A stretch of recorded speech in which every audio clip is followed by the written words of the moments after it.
Hi friends, എല്ലാവർക്കും നമസ്കാരം. എല്ലാവർക്കും ഓണാശംസകൾ. നമ്മുടെ പുതിയൊരു വീഡിയോയിലേക്ക് സ്വാഗതം.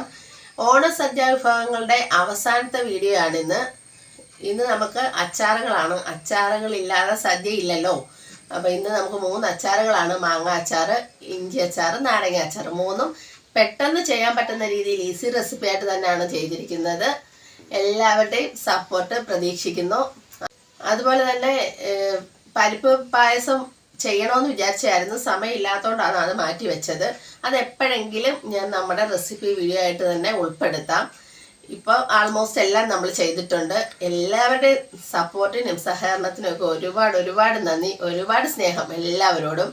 തുടർന്ന് നിങ്ങളുടെ സപ്പോർട്ട് ഞാൻ പ്രതീക്ഷിക്കുന്നു. ഇപ്പം നമ്മളുടെ ഓണം സദ്യ വിഭവങ്ങൾ മാത്രമാണ് അവസാനിക്കുന്നത്. തുടർന്ന് നമ്മുടെ ഡേ ഇൻ മൈ ലൈഫും റെസിപ്പി വീഡിയോസും എല്ലാം ഉണ്ടായിരിക്കുന്നതാണ്. എല്ലാത്തിനും നിങ്ങളുടെ സപ്പോർട്ട് എനിക്ക് ആവശ്യമാണ്. ലൈക്കും കമൻറ്റും ഷെയറും ഒക്കെ ചെയ്യാൻ മറക്കരുത്. ചാനൽ സബ്സ്ക്രൈബ് ചെയ്യാത്തവർ സബ്സ്ക്രൈബ് ചെയ്തുകൂടി സപ്പോർട്ട് ചെയ്തേക്കണേ. അപ്പോൾ ഈ ഒരു വർഷം എല്ലാവർക്കും സമ്പത്തിൻ്റെയും സമൃദ്ധിയുടെയും ആയുസ്സും ആരോഗ്യവും എല്ലാം നൽകുന്നതാവട്ടെ എന്ന് ആശംസിച്ചുകൊണ്ട് നമുക്ക് ഇന്നത്തെ വീഡിയോയിലോട്ട് അങ്ങോട്ട് പോയാലോ. നമുക്ക് ആദ്യം നാരങ്ങ അച്ചാർ ഉണ്ടാക്കാം. അതിനായിട്ടൊന്ന് വെള്ളം നാരങ്ങ അച്ചാറിൻ്റെ ഈസി ആയിട്ടുള്ള ഒരു റെസിപ്പിയാണ് ഇന്ന് കാണിക്കുന്നത്. നാരങ്ങ നമ്മുടെ ഇഡ്ഡലിത്തട്ടിൽ വെച്ചിട്ട് ഒന്ന് പുഴുങ്ങിയെടുത്തിട്ടുണ്ട്. ഇങ്ങനെ പിളർന്ന് വരുമല്ലോ, ആ സമയം വരേക്കും ഒന്ന് നല്ലപോലെ പുഴുങ്ങിയെടുത്തിട്ടുണ്ട്. ഇനി അതിനെ നമുക്ക് ചെറിയ കഷ്ണങ്ങളായിട്ട്, എന്ന് വെച്ചാൽ അത് 4ആയിട്ട് 2ആയിട്ട് പിളർന്നിട്ട് നടുകെ ഒന്ന് മുറിച്ച് 4ആയിട്ട് മുറിച്ചെടുക്കാം. ഇനി നമുക്കൊരു ഇരുമ്പേട്ടി വെച്ച് കൊടുക്കാം. അതൊന്ന് ചൂടായി വരുമ്പോഴത്തേക്ക് എണ്ണ ചൂടായി വരുമ്പോഴത്തേക്ക് കടുകൊന്ന് പൊട്ടി വന്ന് കഴിയുമ്പോഴത്തേക്ക് അതിലേക്ക് ഇഞ്ചി വെളുത്തുള്ളി പേസ്റ്റ് ചേർത്ത് കൊടുക്കാം.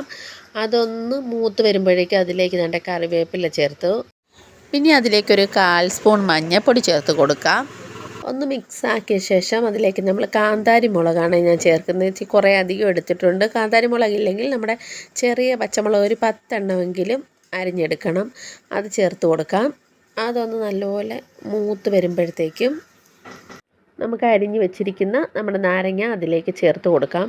വെള്ള നാരങ്ങ അച്ചാറായതുകൊണ്ട് തന്നെ നല്ല ടേസ്റ്റാണ് കേട്ടോ. കാന്താരി മുളകൊക്കെ ചേർത്ത് ഇങ്ങനെ എടുക്കുമ്പോൾ നല്ല ടേസ്റ്റാണ്.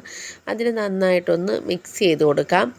അതിലേക്ക് ഇനി നമുക്ക് ഒരു സ്പൂൺ വിനാഗിരി ചേർത്ത് കൊടുക്കാം. വിനാഗിരി ഓപ്ഷണലാണ്, വേണമെങ്കിൽ മാത്രം ചേർത്താൽ മതി. അതിലേക്ക് ഒരു 1/4 സ്പൂൺ കായപ്പൊടിയും ഒരു നുള്ള് ഉലുവാപ്പൊടിയും ചേർത്ത് കൊടുക്കാം. അത്രയും ചേർത്ത് നല്ലപോലെ ഒന്ന് മിക്സ് ചെയ്തെടുക്കാം.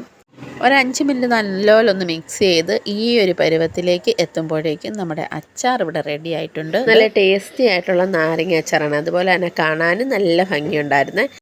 ഇനി നമുക്ക് ഇഞ്ചി അച്ചാർ ഉണ്ടാക്കാം. അതിനായിട്ട് 1 കപ്പ് ഇഞ്ചി ഇങ്ങനെ കഴുകി അരിഞ്ഞെടുത്തിട്ടുണ്ട്. ചെറുതായിട്ട് അരിഞ്ഞെടുത്തിട്ടുണ്ട്. അതേ അളവിൽ തന്നെ നമ്മുടെ ചെറിയ ഉള്ളിയും എടുത്തിട്ടുണ്ട്. കുറച്ച് പച്ചമുളക് കൂടെ അരിഞ്ഞെടുത്തിട്ടുണ്ട്. ഇനി നമുക്കൊരു പാത്രം വെച്ച് കൊടുക്കാം.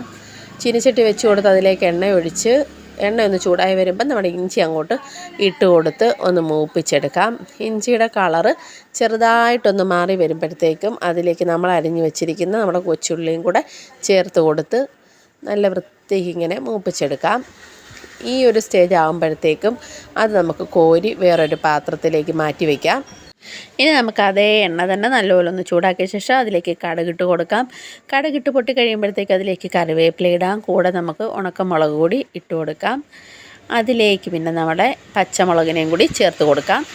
ഇനി അതിലേക്ക് നമുക്ക് മുളക് പൊടി, മല്ലിപ്പൊടി, മഞ്ഞൾപ്പൊടി, ഉലുവാപ്പൊടി എന്നിവ ചേർത്ത് കൊടുക്കാം. പൊടികളുടെ പച്ചമണം ഒന്ന് മാറി വരുമ്പോഴേക്കും അതിലേക്ക് നമുക്ക് പുളിവെള്ളം ചേർത്ത് കൊടുക്കാം. നേരത്തെ ഒരു നെല്ലിക്ക വലിപ്പത്തിൽ പുളി വെള്ളത്തിലിട്ട് വെച്ചിട്ടുണ്ടായിരുന്നു. ആ വെള്ളം ചേർത്ത് കൊടുക്കാം. അതൊന്ന് മിക്സ് ചെയ്ത ശേഷം അതിലേക്ക് നമുക്ക് നേരത്തെ വറുത്ത് വെച്ചത് നമ്മുടെ ഇഞ്ചിയും അതുപോലെ കുഞ്ഞുള്ളിയുടെയും അത് പൊടിച്ച് മിക്സിയിലൊന്ന് നല്ല വൃത്തിയായിട്ട് പൊടിച്ചിട്ട് ചേർത്ത് കൊടുക്കാം. ഇനി അതിലേക്ക് ആവശ്യത്തിന് ഉപ്പ് ചേർക്കാം. ഫൈനലി നമ്മളതിലേക്ക് ചേർത്ത് കൊടുക്കുന്നത് പഞ്ചസാരയാണ്. ശർക്കര ഉണ്ടെങ്കിൽ ശർക്കര ചേർത്താലും മതി. ഞാൻ പണ്ട് തൊട്ടേ പഞ്ചസാര ചേർക്കുന്നതുകൊണ്ടാണ് പഞ്ചസാര ചേർത്തത്. ഇത്രയായി കഴിയുമ്പോഴത്തേക്കും നമ്മുടെ ഇഞ്ചിക്കറി ഇവിടെ റെഡി ആയിട്ടുണ്ട്. നല്ല ടേസ്റ്റി ആൻഡ് ഈസി റെസിപ്പിയാണ്. എല്ലാവരും ഒന്ന് ട്രൈ ചെയ്ത് നോക്കണേ. ഓണത്തിന് പെട്ടെന്ന് ചെയ്യാൻ പറ്റിയ റെസിപ്പിയാണേ. ഇനി നമുക്ക് മാങ്ങ അച്ചാർ ഉണ്ടാക്കാം. അതിനായിട്ട് 3 മാങ്ങയാണ് എടുത്തിരിക്കുന്നത്. 3 മാങ്ങ എന്ന് പറയുമ്പോൾ ഒരു 450 ഗ്രാം വന്നു. അതിനെ ഇങ്ങനെ വെറും പൊടിയായിട്ട് ഇങ്ങനെ അരിഞ്ഞെടുക്കാം. കടുമാങ്ങ ഇടുന്ന വലിപ്പത്തിൽ നമുക്ക് അരിഞ്ഞെടുക്കാം. അതിലേക്ക് ഒരു 1.5 സ്പൂൺ മുളക് പൊടിയും പിന്നെ ആവശ്യത്തിന് ഉപ്പും ചേർത്ത് നല്ല വൃത്തിക്കൊന്ന് മിക്സ് ചെയ്തെടുക്കാം. മിക്സ് ചെയ്ത ശേഷം അത് അച്ചാർ റെഡിയാക്കി എടുക്കേണ്ട ഒരു പാത്രത്തിലേക്ക് മാറ്റാം. ഞാൻ ഒരു സ്റ്റീൽ ബൗളിലേക്ക് മാറ്റി വെച്ചിട്ടുണ്ട്. ഇനി നമുക്ക് ഒരു പാത്രം വെച്ച് അതിലേക്ക് എണ്ണ ഒഴിച്ച് കടുക് പൊട്ടി കഴിയുമ്പോഴത്തേക്കും അതിലേക്ക് നമുക്ക് ഉണക്കമുളക് ഇട്ട് കൊടുക്കാം, കറിവേപ്പില ഇട്ട് കൊടുക്കാം. ഇനി അതിലേക്കൊരു 1/4 സ്പൂൺ ഉലുവാപ്പൊടിയും കൂടെ ആവശ്യത്തിന് കായപ്പൊടിയും കൂടെ ചേർത്ത് കഴിഞ്ഞിട്ട് അത് നല്ലോണം ഒന്ന് മിക്സ് ചെയ്തിട്ട് നമ്മൾ നേരത്തെ റെഡിയാക്കി വെച്ചിരിക്കുന്ന നമ്മുടെ മാങ്ങയുടെ മിക്സിലേക്ക് ചേർത്ത് കൊടുക്കാം. നല്ലോണം ചേർത്ത് മിക്സ് ചെയ്യുമ്പോൾ ആ ഉലുവാപ്പൊടിയുടെയും കായപ്പൊടിയുടെയും എല്ലാം സ്മെൽ അതിലേക്ക് വരുന്നതൊക്കെ വിധം നല്ല വൃത്തിയായിട്ടൊന്ന് മിക്സ് ചെയ്തെടുത്ത് കഴിയുമ്പോഴത്തേക്കും നമ്മുടെ ഇൻസ്റ്റൻ്റ് ആയിട്ടുള്ള മാങ്ങ അച്ചാറും ഇവിടെ റെഡി ആയിട്ടുണ്ട്. അങ്ങനെ നമ്മുടെ 3 അച്ചാറുകളും ഇവിടെ റെഡി ആയിട്ടുണ്ട്. പുതിയ വീഡിയോകളുമായി വീണ്ടും എത്താം. അതുവരേക്കും tata bye bye, see U.